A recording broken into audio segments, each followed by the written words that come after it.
ಶರಾವತಿ ಸಾಂಸ್ಕೃತಿಕ ವೇದಿಕೆಯ ವತಿಯಿಂದ 19ನೇ ವರ್ಷದ ಶರಾವತಿ ಉತ್ಸವವು ಡಿಸೆಂಬರ್ 27ರಂದು ಪಟ್ಟಣದ ಮೂಡಗಣಪತಿ ಸಭಾಭವನದಲ್ಲಿ ನಡೆಯಲಿದೆ ಎಂದು ವೇದಿಕೆಯ ಅಧ್ಯಕ್ಷರಾದ ವೆಂಕಟರಮಣ ಹೆಗಡೆ ಕವಲಕ್ಕಿಯವರು ಹೇಳಿದರು. ಪಟ್ಟಣದ ಖಾಸಗಿ ಹೋಟೆಲ್ನಲ್ಲಿ ಮಾಧ್ಯಮಗೋಷ್ಠಿ ನಡೆಸಿ ಮಾಹಿತಿಯನ್ನು ನೀಡಿದರು. ಸ್ಥಳ ಮೂಡಗಣಪತಿ ಸಭಾಭವನ, ಪ್ರಭಾತ್ ನಗರ.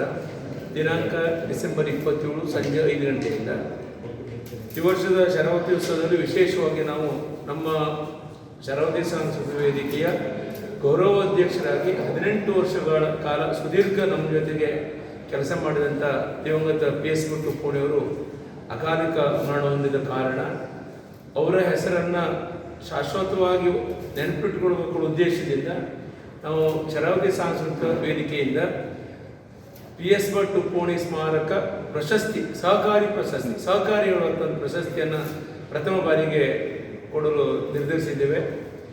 ಈ ಪ್ರಥಮ ಬಾರಿಗೆ ಕೊಡುವಂಥ ಪ್ರಶಸ್ತಿಯನ್ನು ನಾವು ಸೆಂಟ್ ಮಿರಾಗ್ಲಸ್ ಬ್ಯಾಂಕ್ನ ಅಧ್ಯಕ್ಷರಾದಂಥ ಶ್ರೀ ಜಾರ್ಜ್ ಫರ್ನಾಂಡಿಸ್ ಅವರಿಗೆ ಕೊಡಬೇಕು ನಮ್ಮ ಕಮಿಟಿಯಲ್ಲಿ ತೀರ್ಮಾನಿಸಿದ್ದೇವೆ.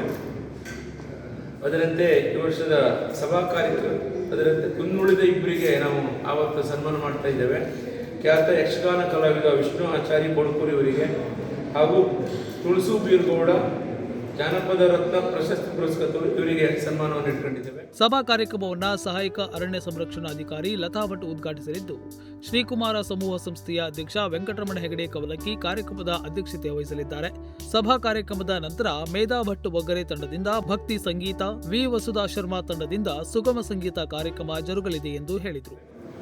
ತದನಂತರದಲ್ಲಿ ಸಭಾ ಕಾರ್ಯಕ್ರಮದ ನಂತರದಲ್ಲಿ ಸಭಾ ಕಾರ್ಯಕ್ರಮವನ್ನು ಶ್ರೀ ಕುಮಾರಿ ಲತಾ ಭಟ್, ಸಹಾಯಕ ಅರಣ್ಯ ಸಂರಕ್ಷಣಾಧಿಕಾರಿ, ಕರ್ನಾಟಕ ಸರ್ಕಾರ, ಇವರು ಉದ್ಘಾಟನೆ ಮಾಡಲಿದ್ದಾರೆ.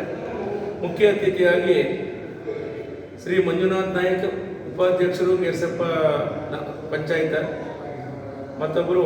ಇನ್ನೊಬ್ಬರು ಮುಖ್ಯ ಅತಿಥಿ VK ವಿಶಾಲ್, KDC ಬ್ಯಾಂಕ್ನ ನಿರ್ದೇಶಕರು.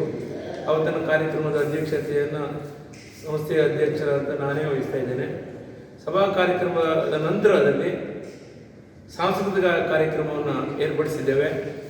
ಶರಾವತಿ ಸಾಂಸ್ಕೃತಿಕ ವೇದಿಕೆಯ ಕಾರ್ಯದರ್ಶಿ ಶಂಭು ಹೆಗಡೆ ಸಂತನ್ ಮಾತನಾಡಿ, ನಮ್ಮ ವೇದಿಕೆಯ ಗೌರವಾಧ್ಯಕ್ಷರಾಗಿದ್ದ PS ಭಟ್ ಉಪ್ಪೋಣಿ ನಿಧನದ ಕಾರಣ ಈ ಬಾರಿ ಸರಳವಾಗಿ ಉತ್ಸವವನ್ನು ಆಚರಿಸುತ್ತಿದ್ದು, ಅವರ ಹೆಸರಿನಲ್ಲಿ ಪ್ರಶಸ್ತಿ ನೀಡಲಾಗುತ್ತಿದೆ ಎಂದು ಹೇಳಿದರು.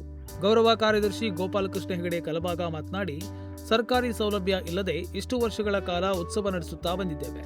ಸಾಂಸ್ಕೃತಿಕವಾಗಿ ಮತ್ತು ಸಮಾಜದ ಸಾಧಕರನ್ನ ಗೌರವಿಸುವ ಮೂಲಕ ಭಾರತೀಯ ಸಾಂಸ್ಕೃತಿಕ ಪರಂಪರೆಯನ್ನ ಬೆಳೆಸುವಲ್ಲಿ ಸಹಕರಿಸುತ್ತಿದ್ದೇವೆ ಎಂದು ಸಂಘಟನೆಯ ಕಾರ್ಯವೈಖರಿಯ ಬಗ್ಗೆ ಮಾಹಿತಿ ನೀಡಿದರು.